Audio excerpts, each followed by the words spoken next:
cenografia é contar um pouco a história do país e é isso que ele vem fazendo há 40 anos. Já criou ambientações cenográficas para quase 400 espetáculos teatrais, além de trabalhar no cinema e na televisão. A nossa entrevista de hoje é com José Dias. José, por que você se interessou pela cenografia? Olha, eu fazia arquitetura e programação na IBM. E fui assistir um espetáculo na Corda Bamba, no Teatro do Sena, eu e 2 colegas de alpinismo. E quando terminou o espetáculo, todo mundo aplaudiu, nós estávamos num balcão, todo mundo aplaudiu com entusiasmo, e eu aplaudi sem entusiasmo. E esses 2 colegas disseram para mim, pô, todo mundo aplaudindo com entusiasmo, você não está aplaudindo com entusiasmo. E eu falei, tem um erro nesse espetáculo. Aí, como assim? A cenografia do espetáculo está equivocada. Aí disseram para mim, e você entende alguma coisa de cenografia? Você faz arquitetura, um fazia geologia e o outro fazia economia. Eu falei, mas eu vou entender. Aí eu procurei saber, o espetáculo chama-se Na Corda Bamba, direção do Fábio Sabag, com Renata Fronze. E o cenógrafo chamava-se Luciano Trigo, que depois trabalhei com ele, um grande cenotécnico. Aí meu pai comprava o Globo, e eu lia no Globo vestibular para o Conservatório Nacional do Teatro por cenografia, eram 10 vagas. E eu fiz e passei, fui um dos 7 colocados, só passaram 7. E comecei a estudar cenografia, que era à noite, sem meu pai nem minha mãe saberem. Conclusão, me apaixonei por cenografia. Aí lá terminei programação, não dava para terminar arquitetura, peguei todos os certificados de COBOL, Fortran, PL1, que era a última geração de computadores naquela época, e dei para o meu pai e falei, pai, está aqui, ó, sou programador formado pela IBM, estou largando a arquitetura. Aí ele falou, vai fazer o quê? Eu disse, vou estudar cenografia. Aí ele me perguntou, o que é isso? Aí eu falei, vou fazer teatro, cinema e televisão. Aí ele falou, não esqueça até hoje, vai morrer de fome. Vai ser artista? Vai morrer de fome. Aí eu falei, em qualquer parte do mundo, sendo artista, eu posso morrer de fome. Aí ele falou, então nessa idade não tem mais que receber pensão, né?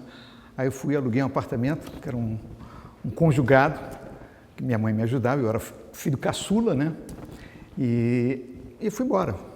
Daí deslanchei, fui trabalhar, fui estudar cenografia, estudava pintura e comecei a trabalhar. Fui para a TV Tupi, trabalhei na TV Tupi como assistente, depois fui para a Globo, mas nunca tirei meu pé do teatro. Você teve algum mestre? Um grande mestre. Era o meu professor Pernambuco de Oliveira. E meu pé no teatro começou aí. Um dia em sala de aula, ele entrou e falou, gente, eu estou precisando de um aluno. Eu falei, eu. Aí ele falou, não disse para que era. Eu falei assim, é trabalho, professor, eu quero. Aí ele falou, então esteja amanhã, às 7 horas da manhã, pela entrada de serviço do Teatro João Caetano, e procure o senhor Flores, Horaci Flores. Eu falei, sim, senhor. E eu estava lá às 15 para as 7, eu já estava lá, o senhor Flores estava abrindo a porta, José Dias, pode entrar. O professor mandou você entrar. Eu cheguei, já tinha uma galera no palco, e o senhor Horaci era o cenotécnico. Então, o senhor Horaci me deu uma vassoura e mandou eu varrer o palco e catar todos os pregos amassados, jogar no latão. E os que estivesse bom, guardava. Sarrafo acima de 30 centímetros, guardava. Menos, jogava no latão. Quando deu a hora do almoço, o meu professor, que se chama Pernambuco de Oliveira, apareceu. Chamou o senhor Flores e disse, como é que foi, menino? Foi bem, vamos almoçar. Aí me chamou para almoçar. E na esquina da Avenida Passos, ali na esquina do João Caetano, com a Avenida Passos, do outro lado tinha um bar. E ele parou no balcão, puxou um bolinho que era espetado num plástico e falou assim, me entregou o bolinho, pediu 2 cafezinhos, perguntou, o seu é pingado? Aí eu falei, não, senhor, é puro. Aí ele mandou, o dele é puro e o dele era pingado. Tomei aquele café, comi aquele bolo, ele perguntou, quer mais um bolo? Eu falei, não, senhor, estou satisfeito. Então vamos voltar. Voltamos para o teatro, ele me entregou o senhor Horaci Flores, está aqui o menino. Quando vocês terminarem, ele volta ao serviço. Tá bom, obrigado. Ele foi embora. Em momento algum eu perguntei onde estavam as plantas, onde estava a maquete. Fiquei na minha. A galera voltou, o senhor Horaci Flores continua o seu trabalho. Eu continuei varrendo o palco. Varrendo o palco, pegando sarrafo, prego, e a galera me olhando, e eu lá. Então, quando 5 horas da tarde, naquela época, a cenografia era construída no palco. O elenco chegava e a gente começava o ensaio, com a cenografia sendo construída. Não existia galpão que os cenários vinham para o teatro, não. Era construído no palco. E muitas das vezes o cenotécnico ficava para acompanhar o desenvolvimento da encenação. Aí, quando foi 5 horas, o Pernambuco chegou, chamou o Sr. Flores, e aí, Sr. Flores, como é que foi o menino? Aí o Sr. Flores, foi bem, ótimo. Aí, muito bem, ele fez tudo que o senhor mandou? Tudo. Aí ele mandou reunir toda a galera, aí falou, e gente, maquinária, todo mundo, disse, olha gente, a partir de hoje, esse menino ele é meu aluno, mas a partir de hoje ele vai ser meu assistente. Aí todo mundo, começou, me jogaram vassoura, esse negócio todo. Aí ele perguntou, você quer saber por quê? Aí eu falei, tudo bem. Aí disse, olha, 3 razões. Eu parquei com você 7 horas da manhã e você chegou 15 para as 7, que o Sr. Flores falou. Eu convidei você para o almoço e te ofereci um bolo e você comeu como se estivesse num banquete. E o Sr. Flores te deu uma vassoura e você varreu o palco com dignidade. Então são 3 coisas que existem no teatro. Primeiro, pontualidade, disciplina e humildade. E você, além do talento que você tem, você possui essas 3 coisas. Então, hoje, a partir de hoje, você é meu assistente. Aí fui sendo assistente dele. É diferente criar para o cinema, para a televisão e para o teatro? São 3 linguagens diferentes. O teatro, o que é importante no teatro? É o palco, não é isso? O ator, eu não sou ator, mas o ator. E o quê? O texto, a palavra. A Cecília Meirelles tem um romanceiro da Inconfidência, ela diz o seguinte, ai palavra que estranha potência vossa. A palavra tem uma potência. Então, no teatro, o importante é o ator e a palavra. A cenografia é um apoio. A cenografia tem que ser funcional, tem que ter funcionalidade. Não é um espetáculo à parte. Se for um espetáculo à parte, está errado. Quando eu faço um trabalho e todo mundo chega e diz, maravilha, a melhor coisa do espetáculo, eu fico apavorado, eu vou embora, eu sumo, desapareço, porque não pode ser. A cenografia no teatro ela tem que ser funcional, ela tem que ter praticidade, ela tem que servir ao ator, ela tem que servir ao diretor e ao autor. Não cabe ao cenógrafo criar, olhando para o umbigo dele ou por vaidade, fazer uma cenografia no teatro. No cinema, o que é? No cinema já existe um outro entrosamento. No cinema a gente fala com o quê? Não é a palavra, é a imagem. Quem aqui se esquece de algumas imagens no cinema, né? Do filme do Kubrick, do Spielberg, do Fellini, são imagens inesquecíveis, mas e as palavras? A gente não lembra das palavras. No teatro, a gente não esquece. To be or not to be, that's the question. Todo mundo sabe, né? Na televisão, se no cinema, no teatro, o importante é a palavra, no cinema, o importante é a imagem. É por isso que trabalha o diretor de arte, que é um cenógrafo, né, com uma carreira, né, o diretor de fotografia e o diretor de filme, todos trabalhando em cima de um roteiro, em equipe ali. Na televisão, o que é importante? A palavra? Não. A imagem? Não. São as 2 coisas juntas, a palavra e a imagem, que dá à televisão uma outra linguagem. Você lembra qual foi seu primeiro cenário como profissional e o que te inspirou na época? Foi uma coisa muito gozada, porque era um cara chamado Zdeněk Hempel, do Teatro Negro de Praga.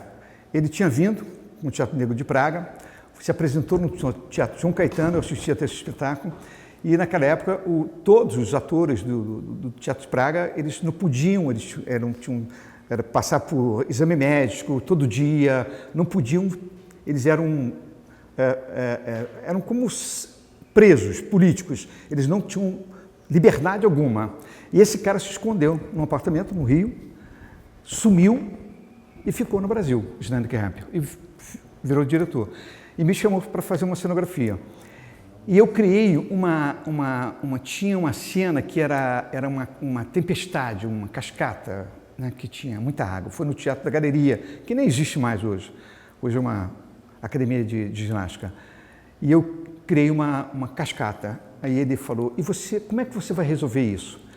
E eu estava na televisão, eu fazia televisão nessa época, TV Tupi. Eu disse, não, eu vou resolver. Na televisão ninguém sabia como é que se fazia uma cascata, esse negócio todo. Aí eu falei, sabe uma coisa, eu vou falar com um homem que fazia teatro de revista, eu vou pedir uma entrevista com ele. Vou dizer quem eu sou, o que eu estou precisando e se eu estou no caminho certo. Aí eu procurei o Walter Pinto, na Lagoa, ele morava numa casa na Lagoa. Fui lá, ele me recebeu na sala dele e eu falei para ele, eu estou fazendo um projeto, Sr. Walter Pinto. E o senhor, todos os músicos, grandes teatros de revista, o senhor tinha cascatas, esse negócio todo. E eu queria saber se estou no caminho certo. Aí ele falou, como é que você está fazendo? Eu mostrei minha maquete a ele, as plantas. Aí ele olhou, falou, você está no caminho certo. Quem te ensinou isso? Eu falei, o aprendizado da vida. Eu fui vendo como é que se fazia, uma coisinha ou outra, chuvinha em cinema, em televisão. Aí ele falou, é isso aí. Agora você só põe uma caixa d'água lá em cima. Aí eu falei, por quê? Não vai querer puxar água do prédio. Põe 2 caixas d'água, uma de cada lado, e põe um pouquinho de sabão. Eu falei, de sabão? É. Para dar umas bolinhas, uma espuminha e tal. Aí foi o que eu fiz. Foi meu primeiro trabalho. Aí a crítica foi até gozada, porque o pessoal não abriu direito o registro, e a crítica dizia que havia a cascata, mas não se via direito a cascata, mas também não era culpa minha nem do cenotécnico. Ali foi um problema de iluminação também, porque você tem um jeito de iluminar. Se você jogar a luz de cima, não vai adiantar nada, entendeu? Então, eu acho que foi um problema também de luz, mas a cascata funcionou. Foi o meu primeiro trabalho. A cenografia tem mudado muito, né? Ela saiu de uma estrutura muito mais volumosa e grandiosa para uma síntese, e agora ela volta a se tornar grandiosa com a entrada dos musicais. Como é que você avalia isso? Eu vejo com bons olhos, porque como cenógrafo a gente sofre muito. O problema é quando a cidade começou a crescer, com a expansão do Rio de Janeiro, antes o que era? Antes a gente tinha os teatros, né? Os teatros que ficavam pela Praça Tiradentes, por isso, os cinemas que ficavam pela Cinelândia. O nome de Cinelândia vem daí, cine. Eram os cinemas que ficavam na Cinelândia, cheio de cinema ali. E os teatros, só que eram grandes teatros, né, que tinham palco, tinham um rudimento, tinham coxia, enfim. Com a expansão da cidade, o que aconteceu? Os teatros começaram a ocupar edifícios comerciais. O primeiro que ocupou um edifício comercial foi o Teatro Carlos Gomes. O primeiro teatro no Rio de Janeiro, em um prédio, que não era um prédio próprio. E com a expansão, esses teatros começaram a ocupar esses edifícios residenciais e comerciais. Então, assim, garagens, shopping. O primeiro de shopping qual foi? O Teatro Teresa Raquel, que agora é o Teatro Net. Eu que transformei no Teatro Net. Quebrei tudo, botei tudo abaixo e fiz lá o Net, com outras condições técnicas. Só que os outros teatros que foram surgindo não foram pensando nos técnicos, não foram pensando nos atores, nos diretores, foram pensando aqui no público. Então, vou botar público. E a técnica? E os camarins? Onde ficam os banheiros dos camarins dos atores? Não tem? Banheiro da equipe técnica, onde é? Não, tem que usar o do público. Cabine, não tem o cooperador, se tiver que... Vai para ele, larga tudo. Como é que o cara sai da cabine e passa para o palco? Não tem nenhum rudimento. Então, a gente começou a perder o quê? Essa técnica. O teatro foi perdendo coxia, o teatro foi perdendo rudimento, profundidade. E a gente começou a trabalhar o quê? Uma cadeira serve, tal, não sei o quê. Põe um banco, não tem luz. Põe um bim-bim, e não sei mais o quê. Começamos a sofrer com isso. O quê? A gente tinha que fazer milagres quase, né? A cenografia parecia ser maquete, não uma cenografia propriamente dita. Com o passar do tempo, isso foi mudando. Com a vinda agora dos musicais, o musical precisa de espaço. Então, todos os projetos hoje, você tem que ver a acústica, você tem que ver a localização onde vai ficar a equipe técnica, o elenco, toda a parte técnica que vai dar suporte durante o espetáculo, o pessoal de iluminação, o pessoal de sonorização, o pessoal que opera. Você tem que dar condições aos caras que estão operando, aos técnicos que estão no teatro. Eles têm que ter camarim, eles têm que ter local. Muitas vezes eles não saem nem do teatro, o elenco vai embora. Ele passa dia e noite lá dentro. Onde que ele dorme? Onde se alimenta? Onde ele toma banho? Onde ele troca de roupa? Que é isso, gente? São seres humanos. Mas como imprimir aspectos subjetivos na cenografia? Por exemplo, como o estado psicológico do personagem? Toda vez que eu começo, isso eu falo muito para os meus alunos, seja no teatro, no cinema ou na televisão, eu pego o texto e mostro para eles como é que se faz uma análise técnica daquela peça, ou daquele roteiro, ou da sinopse, ou do script, o que for. Eu pego cena por cena, ato por ato, sequência por sequência, e vou destrinchando, desde o local onde se passa a ação, os personagens, os pertences, a situação social, política e econômica desses personagens, toda a parte do dressing, vou pegando tudo isso do texto. A partir daí, eu começo a criar a identidade dele. Muitas das vezes eu converso com o ator, passo pelo corredor, e aí, como é que está teu personagem? Aí ele fala, aí eu pego um lápis, uma caneta, anoto, vou anotando, converso com o ator e vou pegando. Espero que eles não vejam isso, mas começo a anotar, eu vou pegando elementos dele. Muitas das vezes eu vejo que ele está em choque com o próprio personagem, nem ele está conseguindo descobrir o personagem. Aí eu vou e chego e dou um toque para ele, vem cá, por que tu não pega o trem de Santa Cruz, às 6 horas da manhã, vem até aqui, como fazia o João das Neves para fazer o último carro? Por que você não pega o ônibus? Vai para o barco do centro da cidade central do Brasil, senta lá um pouquinho para você vai ver como é que vivem esses personagens. Acho que você tem que fazer um pouquinho de laboratório, saber como é que são, esse negócio todo, participar. Esse trabalho do cenógrafo é muitas das vezes um trabalho solitário, é sofrido. Né? Por quê? Porque a gente começa, essa minha pesquisa, eu vou pegando material, aí eu vou pegando textura, eu vou pegando cor, eu vou tentando descobrir a paleta desse espetáculo. Que cor é essa que vai identificar esse personagem? Que lugar você acha que o teatro ocupa hoje? Eu acho que, olha, eu continuo achando que ele ocupa o mesmo lugar que sempre ocupou. Né? Um ator, quando ele pisa no palco, a sensação dele é bem diferente do que está no cinema ou na televisão, como eu. Ontem eu estava no estúdio, terminando um filme. No domingo eu estava no estúdio terminando um seriado. Para mim, estar no palco, existe uma grande diferença em termos de emoção. Né? Eu acho que o ator, para o ator, eu acho que deve também sentir isso. Você ali, olhando um diretor de fotografia, diretor do filme ou da televisão, é uma coisa. Mas o teatro é uma coisa que você se emociona. Não que na televisão não se emociona, no cinema também, mas é diferente. No teatro, dia a dia, a tua convivência com o ator, aquele ator que chega com 2 horas de antecedência, começa a preparar o personagem, começa a trabalhar o personagem. Muitas das vezes você não pode conversar com ele depois do ensaio, deixa ele, porque ele tem que voltar. Porque está tão incorporado aquele personagem, aquela identidade, já, né? Relaxar, vamos tomar um café, vamos tomar um skin, vamos sair, vamos jantar, vamos relaxar. É por isso que as pessoas dizem, são os líricos, dormem tarde. Não é nada disso. É impossível um ator ensaiar até 11 horas da noite e dormir. Não dá. A cabeça dele está ainda, né? Como eu também, eu não consigo, eu estou trabalhando, às vezes eu acordo de madrugada, eu vou e pego e começo a desenhar. Coisa que na televisão não acontece, no cinema não acontece isso. Acontece que você desenha, manda, vai desenhando, vai mudando.